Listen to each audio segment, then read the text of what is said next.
আপনারা জানেন যে কুরবানির যে বজ্র সেটা অপসারণ করা না গেলে পরে সমাজে একটা বিশ্রী অবস্থা তৈরি হয়, দুর্গন্ধ মানুষের জনজীবনকে দুর্বিষহ করে দেয়।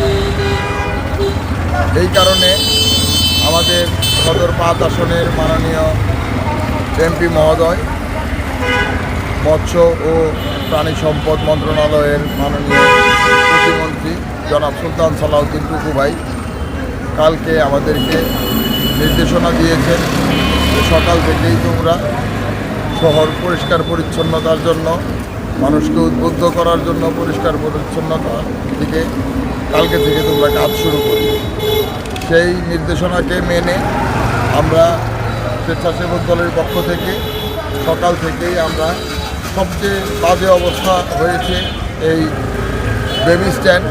এই গরুর হাটের কারণে এই রাস্তাঘাটের খুব বাজে অবস্থা হয়েছিল, সেইটাকে পরিষ্কার করার জন্য আমরা কাজ শুরু করেছি।